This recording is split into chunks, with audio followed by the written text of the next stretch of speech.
Hello friends, good morning.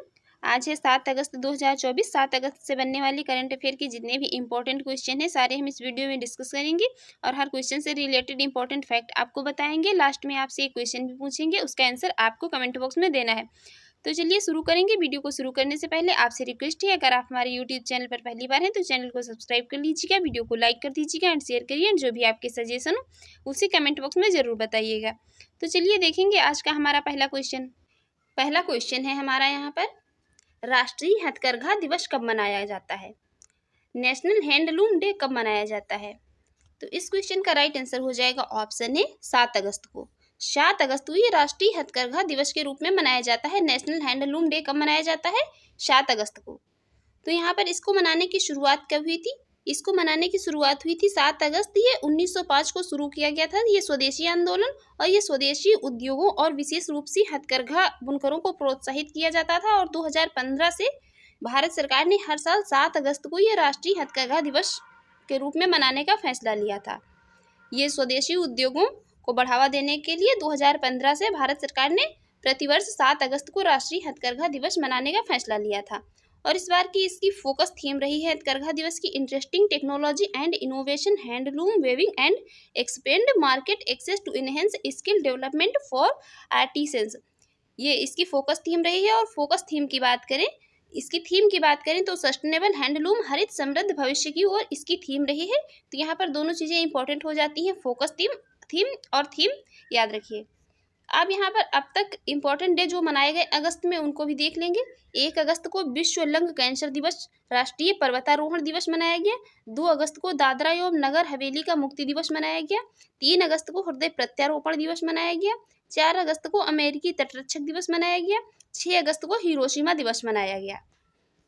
Next question है यहाँ पर, हाल ही में हाई कोर्ट ने धारा 77A को एक ये असंवैधानिक घोषित किया है।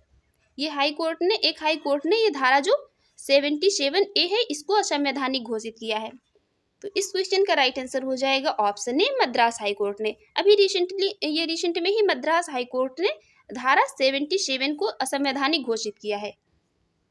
ये जो मद्रास उच्च न्यायालय ने हाल ही में फैसला सुनाया है कि पंजीकरण अधिनियम 1908 की ये धारा 77A है, ये असंवैधानिक है। ये क्यों असंवैधानिक है? क्योंकि 2022 के राज्य संशोधन के माध्यम से जोड़ी गई इस धारा ने जिला रजिस्ट्रार को धोखाधड़ी या जालसाजी के आरोपों की स्थिति में संपत्ति के दस्तावेजों को रद्द करने की बहुत अधिक शक्ति दे दी है। इसलिए इसको अब असंवैधानिक घोषित कर दिया है किसने? मद्रास हाईकोर्ट ने। नेक्स्ट क्वेश्चन है, हाल ही में कौन दक्षिण कोरिया में अमेरिकी नेतृत्व वाली संयुक्त राष्ट्र कमान में शामिल हुआ है? अभी रिसेंट में कौन ये दक्षिण कोरिया में अमेरिकी नेतृत्व वाली संयुक्त राष्ट्र कमान में कौन सा देश शामिल हुआ है? तो इस क्वेश्चन का राइट आंसर हो जाएगा ऑप्शन सी, जर्मनी। अभी रिसेंट में ये जर्मनी दक्षिण कोरिया में अमेरिकी नेतृत्व वाली संयुक्त राष्ट्र कमान में शामिल हुआ है। तो अब यहाँ पर यह है मैप में जर्मनी की कैपिटल है बर्लिन, करेंसी है यूरो और प्रेसिडेंस है प्रेजेंट टाइम में फ्रैंक वाल्टर सेटिमियर। नेक्स्ट क्वेश्चन है यहाँ पर, हाल ही में कहाँ विरासत प्रदर्शनी शुरू हुई है? अभी रिसेंट में ये कहाँ पर विरासत प्रदर्शनी शुरू हुई है? तो इस क्वेश्चन का राइट आंसर हो जाएगा ऑप्शन डी, नई दिल्ली में। अभी रिसेंट में ये नई दिल्ली में विरासत प्रदर्शनी की शुरुआत की गई है। नेक्स्ट क्वेश्चन है, हाल ही में पेरिस ओलंपिक में किसने टेनिस में पहला गोल्ड मेडल जीता है? अभी पेरिस ओलंपिक में ये टेनिस खिलाड़ी हैं, इन्होंने पहला गोल्ड मेडल जीता है। तो इस क्वेश्चन का राइट आंसर हो जाएगा ऑप्शन बी, नोवाक जोकोविच। अभी रिसेंट में नोवाक जोकोविच ने ये कार्लोस अल्कराज को हरा करके टेनिस में पहला गोल्ड मेडल जीता है। नेक्स्ट क्वेश्चन है, हाल ही में भारत ने किस देश की जल विद्युत परियोजना के लिए ये 5,000 करोड़ रुपए मंजूर किए हैं? अभी रिसेंट में अपने देश भारत ने एक देश की जल विद्युत परियोजना के लिए 5,000 करोड़ रुपए की मंजूरी दी है। तो इस क्वेश्चन का राइट आंसर हो जाएगा ऑप्शन ए, नेपाल। अभी रिसेंट में भारत ने नेपाल की जल विद्युत परियोजना के लिए 5,000 करोड़ रुपए की मंजूरी दी है। तो अब मैप में ये है नेपाल की कैपिटल है काठमांडू, करेंसी है नेपाली रुपया, प्राइम मिनिस्टर हैं KP शर्मा ओली और प्रेसिडेंट हैं प्रेजेंट टाइम में रामचंद्र पौंडे। अब यहाँ पर अभी रिसेंट में नेपाल के ये प्रधानमंत्री बन गए हैं कौन? पुष्प कमल दहल प्रचंड, इन्होंने इस्तीफा दिया है। ये नेपाल के प्रधानमंत्री पुष्प कमल दहल प्रचंड जो थे, इन्होंने इस्तीफा दे दिया है। और बहुराष्ट्रीय सैन्य अभ्यास शांति प्रयास जो है, तो ये शांति प्रयास 1994 कहाँ पर नेपाल में शुरू हुआ है और ये नेपाल के तमाम समुदाय ने सोनम लोसार के अवसर पर नया साल मनाया है। और नेपाल आने वाली ये नेपाल मतलब अगले 10 वर्षों में भारत को कितने 10,000 मेगावाट बिजली का निर्यात करेगा। इसके अलावा आधिकारिक तौर पर यह समलैंगिक विवाह का पंजीकरण करने वाला पहला दक्षिण एशियाई देश बन गया है नेपाल। और रिसेंट में ही भारत और नेपाल के बीच ये झूला घाट सस्पेंशन ब्रिज पूरी तरह से चालू हो गया है। इसके अलावा नेपाल ने ये T20 इंटरनेशनल में सर्वोच्च स्कोर का रिकॉर्ड बनाया है और ये गाई जात्रा उत्सव कहाँ पर नेपाल में मनाया जाता है। अब नेक्स्ट क्वेश्चन है, हाल ही में मिस नेपाल वर्ल्ड 2024 का खिताब किसने जीता। अभी रिसेंट में मिस नेपाल 2024 का खिताब किसने जीता है। तो इस क्वेश्चन का राइट आंसर हो जाएगा ऑप्शन ए आशमा कुमारी केसी ने। अभी रिसेंट में आशमा कुमारी केसी ने नेपाल वर्ल्ड 2024 का खिताब जीता है। ये है आशमा कुमारी केसी, इनका नाम याद रखिए। नेक्स्ट क्वेश्चन है, हाल ही में आपदा प्रबंधन बीमा करने वाला देश का पहला राज्य कौन सा बन गया है। अभी रिसेंट में आपदा प्रबंधन बीमा करने वाला देश का पहला राज्य बना है, ये कौन सा बन गया है। तो इस क्वेश्चन का राइट आंसर हो जाएगा ऑप्शन बी नागालैंड। अभी रिसेंट में ये आपदा प्रबंधन बीमा करने वाला देश का पहला राज्य बन गया है, कौन, नागालैंड। तो अब मैप में ये है नागालैंड और नागालैंड की कैपिटल है कोहिमा। चीफ में ये वहाँ के चीफ मिनिस्टर हैं नेप्यूरियो और गवर्नर है कौन, ला गणेशन। अब अभी रिसेंट में ये बागवानी में प्रतिष्ठित कृषि नेतृत्व पुरस्कार 2024 हेतु सर्वश्रेष्ठ राज्य के रूप में नागालैंड को चुना गया है और 1 दिसंबर को नागालैंड का ये राज्य दिवस मनाया जाता है।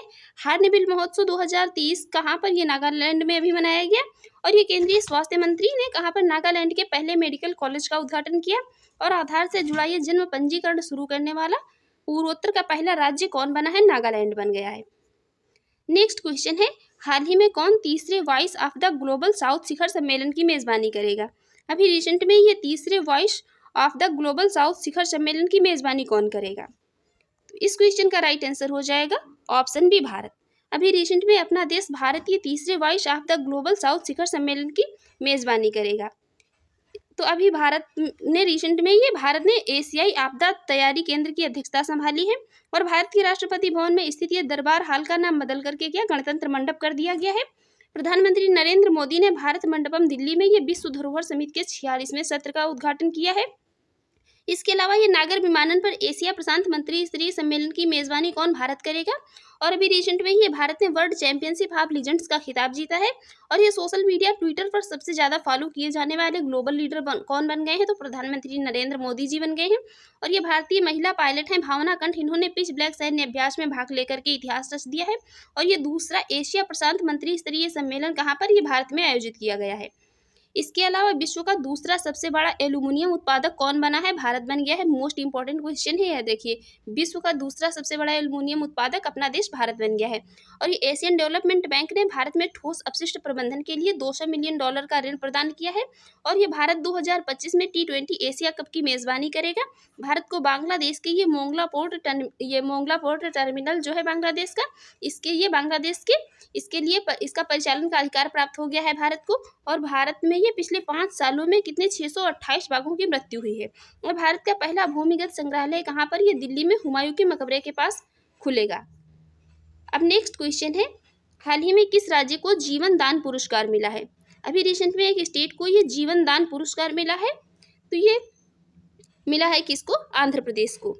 राइट आंसर हो जाएगा ऑप्शन सी, आंध्र प्रदेश को अभी रिसेंट में ये जीवन दान पुरस्कार मिला है। सबसे अधिक अंगदान करने के कारण ये आंध्र प्रदेश को जीवन दान पुरस्कार से सम्मानित किया गया है। तो अब यहाँ पर मैप में ये है आंध्र प्रदेश की कैपिटल अमरावती और चीफ मिनिस्टर हैं कौन, ये चंद्रबाबू नायडू। इसके अलावा अभी रिसेंट में आंध्र प्रदेश में NTR भरोसा पेंशन स्कीम लॉन्च की गई है और आंध्र प्रदेश सरकार ने उच्च शिक्षा कार्यक्रम के लिए IDEX के साथ साझेदारी की है। और ये नौसेना अभ्यास मिलन का 12वां संस्करण कहाँ पर, विशाखापट्टनम में आयोजित किया गया है। और आंध्र प्रदेश के मुख्यमंत्री ने सामाजिक सुरक्षा पेंशन को बढ़ा करके कितना 3000 कर दिया है। और ये कृषि विपणन सुधारों में आंध्र प्रदेश जो है ये टॉप पर रहा है। कृषि विपणन सुधारों में शीर्ष पर कौन रहा है, आंध्र प्रदेश रहा है। नेक्स्ट क्वेश्चन है, हाल ही में कौन से राज्य सरकार सभी फसलों की खरीद न्यूनतम समर्थन मूल्य पर करेगी। अभी रिसेंट में एक ये स्टेट गवर्नमेंट जो है, तो ये अपने राज्य में मतलब बिकने वाली सभी फसलों के जो है खरीद किस पर, MSP पर करेगी। तो इस क्वेश्चन का राइट आंसर हो जाएगा ऑप्शन ए, हरियाणा। अब ये हरियाणा गवर्नमेंट जो है क्या है, अपनी सभी फसलों की खरीद जो करेगी तो एमएसपी कर करेगी। वैसे ये नियम जो है मतलब पूरी इंडिया में लागू होना चाहिए, भारत मतलब भारत के सभी राज्यों में लागू होना चाहिए, लेकिन हरियाणा में क्या है, अभी हरियाणा में मतलब इलेक्शन होने हैं तो वहाँ पर क्या है, ये जो सारी फसलें हैं मतलब ये एमएसपी पर इनकी खरीद की जाएगी। तो अब हरियाणा यहाँ पर तो अभी रिसेंट में ये हरियाणा जो है ये नौकरियां प्रदान करने के लिए हरियाणा सरकार ने आईटी सक्षम युवा योजना को मंजूरी दी है और हरियाणा के मुख्यमंत्री ने वन मित्र योजना शुरू की है। और ये भारत अंतर्राष्ट्रीय विज्ञान महोत्सव 2023 कहाँ पर फरीदाबाद में आयोजित हुआ और हरियाणा ने पहली बार ये विजय हजारे ट्रॉफी का खिताब जीता है। और हरियाणा सरकार ने अभिनेत्री मीता वशिष्ठ को मनोरंजन नीति परिषद का अध्यक्ष अपॉइंट किया है और हरियाणा के नए डीजीपी बन गए हैं कौन, शत्रुजीत कपूर। और हरियाणा सरकार ने ये विधुर अविवाहित लोगों के लिए मासिक पेंशन की घोषणा की है। इसके अलावा हरियाणा ने ये 6ठी युवा महिला राष्ट्रीय चैंपियनशिप जीती है। नेक्स्ट क्वेश्चन है, हाल ही में किस देश की प्रधानमंत्री ने इस्तीफा दिया है? अभी रिसेंट में ये काफ़ी मतलब न्यूज़ में है, एक देश की प्रधानमंत्री ने इस्तीफा दे दिया है। तो इस क्वेश्चन का राइट आंसर हो जाएगा ऑप्शन सी, बांग्लादेश। अभी रिसेंट में ये बांग्लादेश की प्रधानमंत्री शेख हसीना ने इन्होंने अभी इस्तीफा दे दिया है और मात्र मतलब इनको 45 मिनट का टाइम दिया गया था कि आपको 45 मिनट में इस्तीफा दे करके जो है मतलब देश से निकलना है। तो राइट आंसर हो जाएगा ऑप्शन सी, बांग्लादेश। तो मैप में यह है बांग्लादेश। बांग्लादेश की कैपिटल है ढाका, करेंसी है टका और प्राइम मिनिस्टर कौन थी, तो ये शेख हसीना थी। और अब ये मतलब इस्तीफा दे करके देश से कहाँ, लंदन जा चुकी हैं। इसके अलावा अभी ये भारत को बांग्लादेश की मोंगला टर्मिनल के परिचालन का अधिकार प्राप्त हुआ है और भारत ने बांग्लादेश में अपना नया वाणिज्य दूतावास खोलने की घोषणा की है। इसके अलावा भारत बांग्लादेश के नागरिकों के लिए ई मेडिकल वीज़ा शुरू करेगा और ये लेफ्टिनेंट जनरल वाकर उज्जमान ये बांग्लादेश के नए सेना प्रमुख बन गए हैं। और बांग्लादेश की प्रधानमंत्री ने मुस्लिम देशों के लिए साझा मुद्रा की वकालत की है और बांग्लादेश में ये 2 दिवसीय नजरूल उत्सव शुरू हुआ है। अब हम देखेंगे कल के क्वेश्चन का आंसर। कल हमने आपसे क्वेश्चन पूछा था, हाल ही में किस राज्य विधानसभा ने खनन खनिजों पर उपकर लगाने संबंधी विधेयक पारित किया है? तो इस क्वेश्चन का राइट आंसर था ऑप्शन ए, झारखंड। और अब हमारा आज का क्वेश्चन, इसका आंसर आपको कमेंट बॉक्स में देना है। 4th national Hindi science conference 2024 का आयोजन किस राज्य में किया गया? आपके ऑप्शन है यहाँ पर मध्य प्रदेश, केरल, उत्तर प्रदेश और झारखंड। इसका सही आंसर आपको कमेंट बॉक्स में देना है। और हमारी वीडियो कैसी लगी आप लोग कमेंट बॉक्स में जरूर बताइएगा। और चैनल पर पहली बार है तो चैनल को सब्सक्राइब कर लीजिएगा, वीडियो को लाइक कर दीजिएगा एंड शेयर करिए। जो भी आपके सजेशन उसे कमेंट बॉक्स में जरूर बताइएगा। Thanks for watching.